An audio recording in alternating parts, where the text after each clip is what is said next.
Blindspot Season 2, Episode 10, Nor I, Nigel, aka Leg in Iron. Now, of course, this is the mid-season premiere. This is actually the first show, or at least first primetime show I'm reviewing in 2017, so I'm excited to get back into the reviews. And this was a good first episode of the year. I enjoyed this one. First off, I'm super happy that Patterson didn't actually die in this episode. I was like, okay, she got shot, and it actually was much simpler. It was like she got shot, and after that, basically they healed her up, and then she got tortured, which that was an interesting scene because typically the torture scenes, it's like, okay, you know, they punch him or whatever. But when it gets, like, actually creative, it gets to me. Like, when it's, let me stick a needle in your ear and, like, slowly make you go deaf. That got to me. Like, sensory stuff when, like, they mess with your eyes and your ears. That always gets to me when I see torture scenes like that. So, you know, Patterson held tough, and it seems like she's going to be fine. They kind of made it seem like, you know, they were poking her eardrum, but they didn't burst her entire eardrum. It just has to heal up. So she's good with that. And, you know, they actually have a pretty significant ending to this episode where she cracks through the phone, like, in 2.5 seconds. And they find the extra tattoo. So I'm curious what that's going to lead into. And it seems like that's going to be the purpose of the next episode. But I would actually like it if it kind of expanded beyond just the next episode. Maybe this will, you know, kind of create the arc, you know, for the second half of this season. So it'll be interesting to see what this, you know, the prototype tattoo that they decided not to use, you know, what made them not do that. So I'm actually really excited for that. But the rest of this episode was really good too. We have Roman with no memory, which clearly it just in his genes is to just hurt people, because he's like, you know, technically the scene that he had with Jane, I was like, okay, I get that, because it's like, you know, he saw the gun, he's like, you shot me, so that kind of made sense, but it was still just like, yep, straight from the top, memories wiped and everything. It was like, all right, I'm gonna have to slam your head on this and then try to destroy you. Which, great fighter. I mean, he was wounded in 2 separate places and he held his own for sure. Especially, you know, by the end, he fortunately has, you know, the plot log and he's able to take Jane out.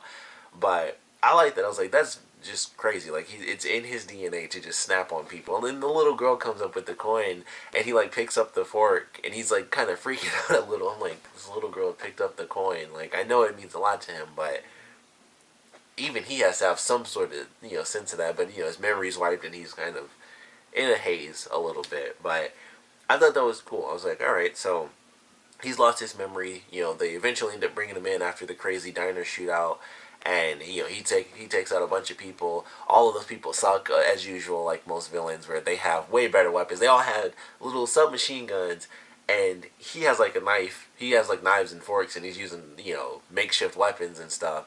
And Jane and Wally come in, just handguns, and they wipe all these people on this. It was just so funny to me. Like, it's just like that in all of television. Like, they'll have, like, they could have rocket launchers, and these people come in with, like, sporks, and it's like, heroes win. That's just the way it works. But they eventually get him in, and he still can't remember anything, but they try to use all the information, you know, that they know that he knows, and they try to kind of use that against him to bring it out and be like, hey, you could possibly help us find Patterson if you remember who these people are. Sadly, that doesn't work, and we actually have the real director come in, which really surprised me. I was like, holy crap, he's back, because that was something I made note of a long time ago, especially when they did the mole thing. It was like, you know, I doubt he's the mole, but I guess it wouldn't surprise me that much if he was the mole, because they never show him. He was just never in any episodes. So I was like, oh crap, here he is. Like, finally, they actually put him in the show. And he comes in and he's like, Nas, get out, you're done, hold, you know, all of this, like, we're shutting this crap down, because we had a huge disaster. Nas is gone, we're taking Roman.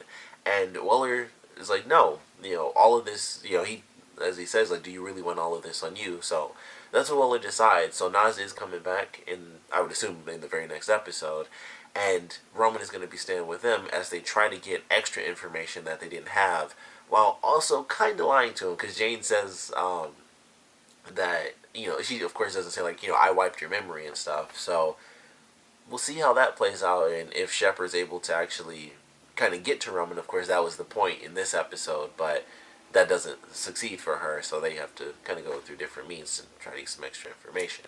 But I like the way it all played out. The rescue of Patterson I thought was pretty cool and very surprising.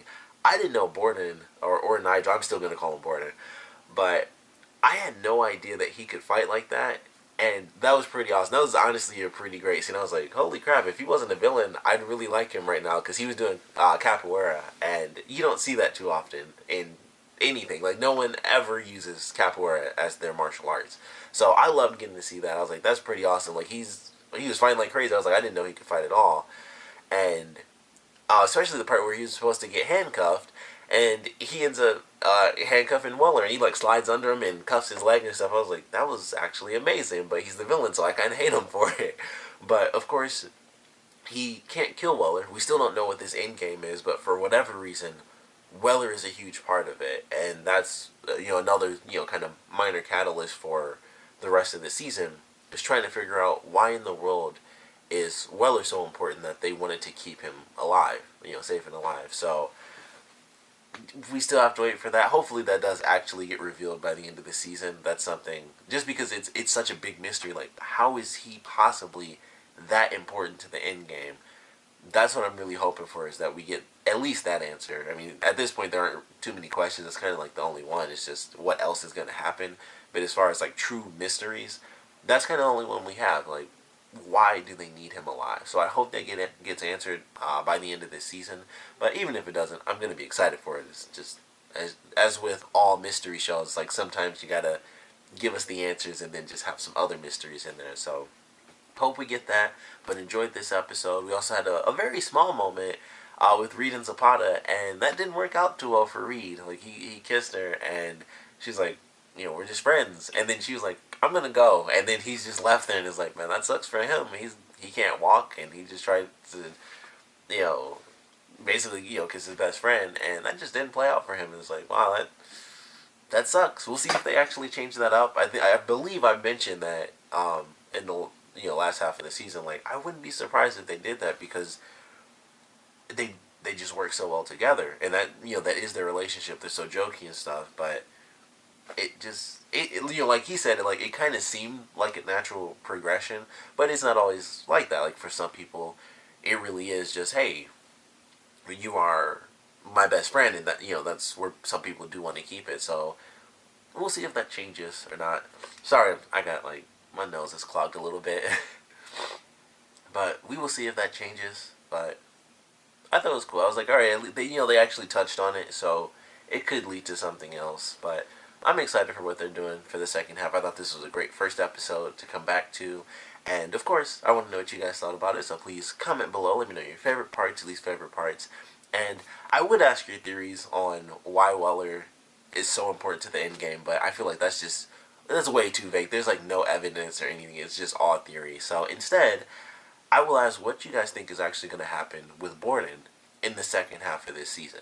Now that he's escaped, and he actually lived, because I was, in the beginning, even though he wasn't the person that was shot, I was kind of sure. I'm like, I don't think he's going to make it, past the end of this episode. But the fact that he lived, it kind of makes me wonder if he's going to go on, to continue throughout the rest of the series, or at least for, a couple of seasons. So I definitely want to know where you guys think his storyline is headed, because the way they portrayed him in this, where it's like, okay, he doesn't, he talks about, torturing someone, but it at least has to be humane, that sort of thing. So he's not on the same level as Shepard, but he is still loyal to her. And we kind of saw a glimpse of what was going to happen, because, Patterson was talking to him, and he's like, you're right, I don't want to do this. But that's when the team showed up, and it's like, okay, well, it kind of ended things where she couldn't talk to him anymore. He's just like, all right, I'm out of here. So it's hard to say, for me personally, it's just hard to say where it's going, because I kind of feel like he's in that weird middle ground where it's like, yeah, I believe in this, but something's going to happen, maybe with Patterson, where he's like, you know what, I don't want to do this to her, even if it's like killing someone else. I don't want to do this in front of her, maybe, or something simple like that. And then Shepard might take him out. I mean, we know what she's like, so it's hard to say. I just have to wait. I have to get a couple more episodes, and I might have a clearer theory. But at this point, I just don't know. I feel like Shepard might end up being the one to take him down, because he is going to be like, I can't do this, to Patterson at least. So that's kind of my loose theory at this point, but I would love to know yours. And of course, what you guys thought about the episode in general. So please comment below, let me know, and thanks for watching.